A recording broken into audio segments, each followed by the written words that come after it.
Rondo Regent, a może Riesling. Mowa o szczepach winogron, z których później produkuje się wino. To może być winorośl tak zwana hybrydowa albo winorośl tak zwana szlachetna. Które z nich są najlepsze do uprawy na Dolnym Śląsku? O to zapytałam winiarzy z Dolnośląskiego Szlaku Piwa i Wina. Mam na imię Patrycja, mam projekt Wine Thinking i zapraszam Was w podróż po dolnośląskich winnicach.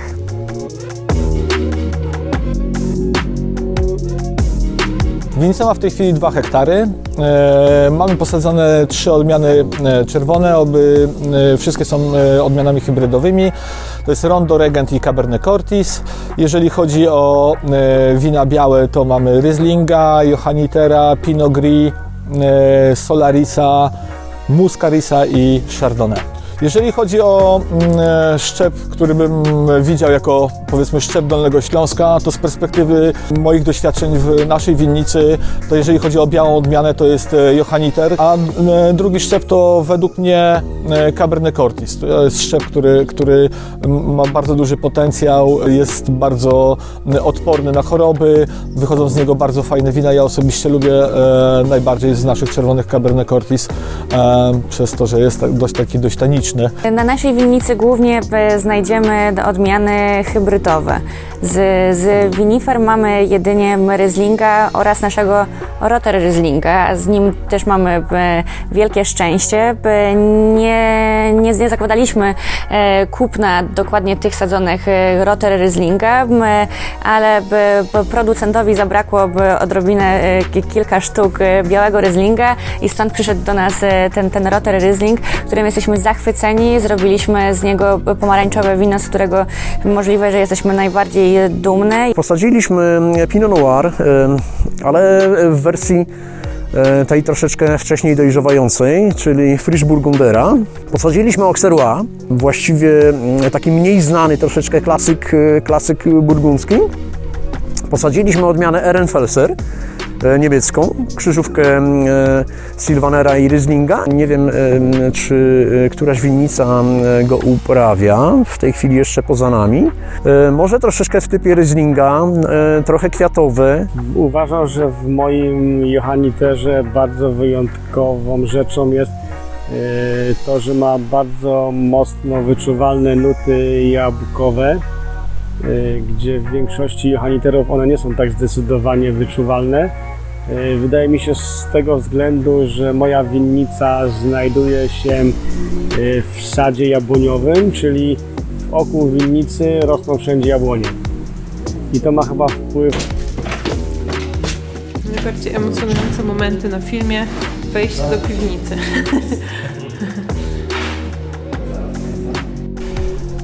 W tej chwili mamy tam posadzone Pinot Gris i Solarisa jak chyba wszędzie.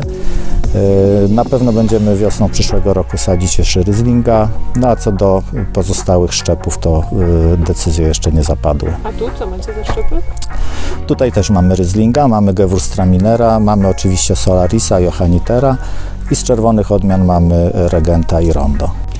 Przede wszystkim wina naturalne. Staramy się tworzyć wina tak, jak natura je daje, czyli to są wina w tej chwili nawet niefiltrowane.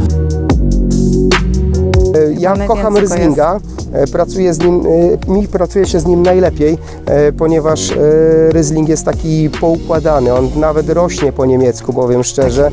Porządkowany. Tak, bardzo fajnie. Natomiast Solaris ma taką polską duszę, on jest w każdą stronę rośnie. On się pleni, on się liści, prawda? Natomiast jest tego... daje bardzo dobre, bardzo słodkie owoce. Ktoś, kto tak nie pije wina na co dzień dużo, to właśnie zaczyna od tego Solarisa, bo on jest taki właśnie słodki.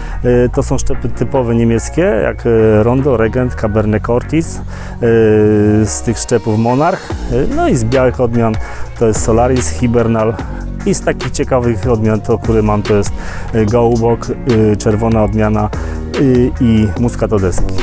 Niektórzy nazywają je hybrydami, z niemieckiego piwi, tłumacząc z tego języka na polskie szczepy odporne na choroby grzybowe. I to są Solaris, Muscaris, Cabernet Blanc oraz Cabernet Cortis.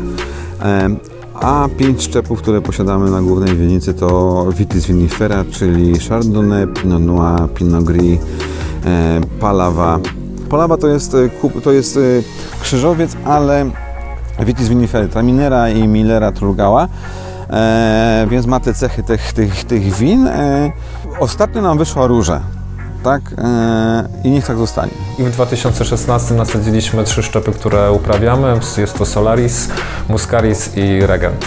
Mi się bardzo podoba, że Polacy już szukają na przykład Solarisa, kojarzą to jest bardzo fajne, bo wtedy mogą sobie porównywać, z tej winnicy jest takie, w tej winnicy jest takie. Ja bardzo cieszę się, że na przykład do nas ktoś przyjedzie i mówił, bo pił Solarisa tam u kogoś i on się ze mną dzieli swoimi przeżyciami i sądzę, że jedzie gdzieś do nas, o naszym winie też mówi, może porównywać, a to jest świadomość i to mi się bardzo podoba, to jest chyba najfajniejsze w tym wszystkim. Podstawową, którą my mamy odmianę Gewürztraminera, my mamy zupełnie inne sadzonki, ponieważ my przywieźliśmy sobie sadzonki z Alzacji, nam się wymarzyło,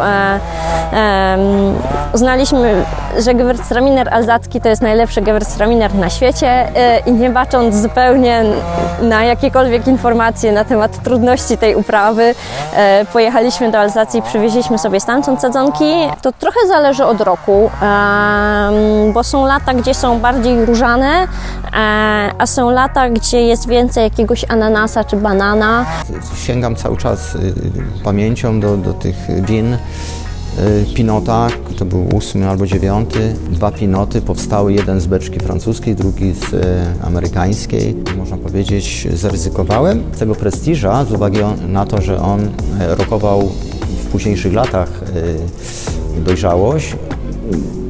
Powiedziałem, 400 butelek, dam cenę 100 zł.